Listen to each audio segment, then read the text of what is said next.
सबसे पहले आपके सामने ये ब्रेकिंग न्यूज रखता हूं मैं। मिशन काबुल एयरलिफ्ट की पूरी इनसाइड स्टोरी आपके सामने होगी। TV9 भारतवर्ष पर चुनौतीपूर्ण मिशन की एक एक डिटेल आपके सामने आने वाली है। एकदम फिल्मी कहानी है। आज तक आपने इजराइल की एजेंसी मोसाद को ऐसे ऑपरेशन करते सुना होगा, लेकिन आज जब आप इन 150 भारतीयों की वापसी की कहानी सुनेंगे तो आपको अपने उन रणनीतिकारों पर फख्र होगा जिन्होंने इस पूरे इवैक्यूएशन प्लान को बनाया, जिन्होंने ये इंश्योर किया कि एक भारतीय को भी खरोच तक ना आनी पाए। आदेश था कि एक भी भारतीय को खरोच ना आनी चाहिए और नहीं आई।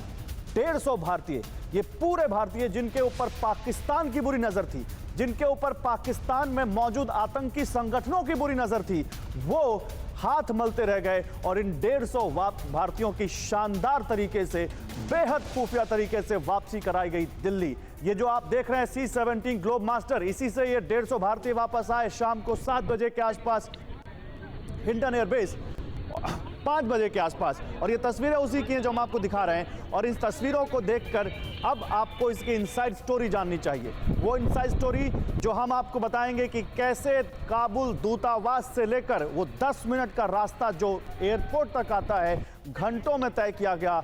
कैसे उस बीच न केवल तालिबानी आतंकी थे बल्कि पाकिस्तान के आतंकी संगठनों की भी बुरी नजर थी भारत के राजनयिकों पर।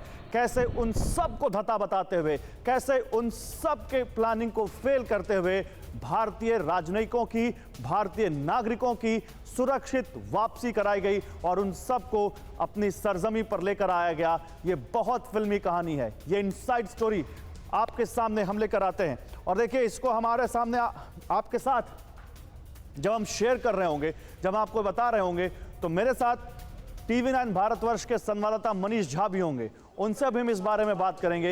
ये पूरा जो आप यहाँ पर एनिमेशन के थ्रू ये जो हवाई पट्टी आप देख रहे हैं और ये जो C-17 ग्लोब मास्टर आपके सामने उतर रहा है, यही वो विमान है जो इन भारतीयों को लेकर आया। मनीष, आप आइए हमारे साथ। देखिए, मनीष को मैं बुलाता हूँ। मनीष इस वक्त हमारे साथ आ चुके हैं।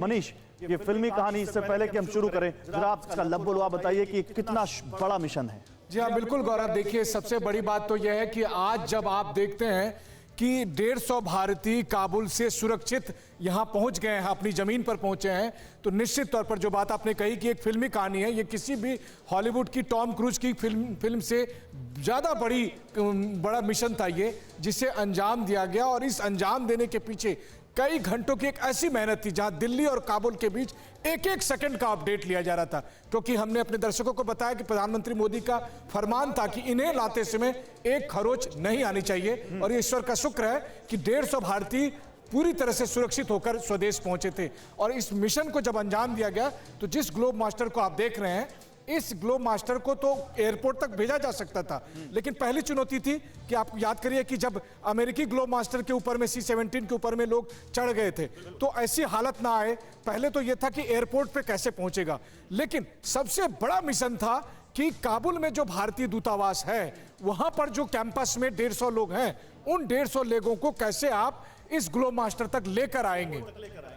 बिल्कुल, चलिए तो अब धीरे धीरे आपको हम चरण दर चरण कहें कि जिस तरह से ये पूरा मिशन अंजाम दिया गया वो बताते हैं। और शुरुआत हम करते हैं दिल्ली से, क्योंकि इस पूरे मिशन की मॉनिटरिंग दिल्ली से हो रही थी। दिल्ली में इस पूरे मिशन का एक एक पल का अपडेट लिया जा रहा था कि काबुल दूतावास से काबुल एयरपोर्ट तक ये लोग कैसे आ रहे हैं। देखिए, हम आपको यहाँ पर जो 3 तस्वीरें दिखा रहे हैं, इन 3 तस्वीरों को बड़े ध्यान से देखिए। इसमें आप देख सकते हैं यहाँ पर NSA अजीत डोभाल को आप देख रहे हैं, यहाँ पर हमारे विदेश मंत्री S जयशंकर को आप देख रहे हैं। और ये जो 3 तस्वीरें यहाँ पर हैं, ये तीनों आपको बताती हैं कि कैसे इनकी वापसी हुई है। इसके अलावा कैबिनेट सेक्रेटरी को आप देख रहे हैं। मनीष, इसके बारे में बताइए। ये जो दिल्ली में जो कंट्रोल सेंटर बना था और ये जो 3 चेहरे हम देख रहे हैं जिनमें हम NSA अजीत डोभाल को देख रहे हैं, ये भी इन्वॉल्व थे इसमें?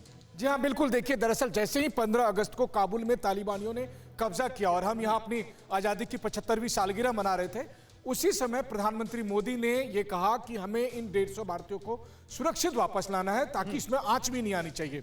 अब ऐसी स्थिति में दिल्ली में पहले 3 कंट्रोल रूम बनाएंगे। अब तक आप सुनते होंगे कि कंट्रोल रूम जो है किसी अधिकारी के नेतृत्व में बनता है। यहां एक कंट्रोल रूम को खुद मॉनिटर कर रहे थे NSA अजीत डोभाल, दूसरे दूसरे कंट्रोल रूम को मॉनिटर कर रहे थे विदेश मंत्री डॉक्टर एस जयशंकर, और तीसरे कंट्रोल रूम को मॉनिटर कर रहे थे कैबिनेट सेक्रेटरी, और इनके बीच का कोऑर्डिनेशन होना था। और इन तीनों को लगातार बात करनी थी काबुल में मौजूद हमारे राजदूत से, हमारे राजनयिक अधिकारियों से, हमारे सुरक्षा कर्मियों से, और एक एक अपडेट लेना था कि कैसे वहां से निकलेगी।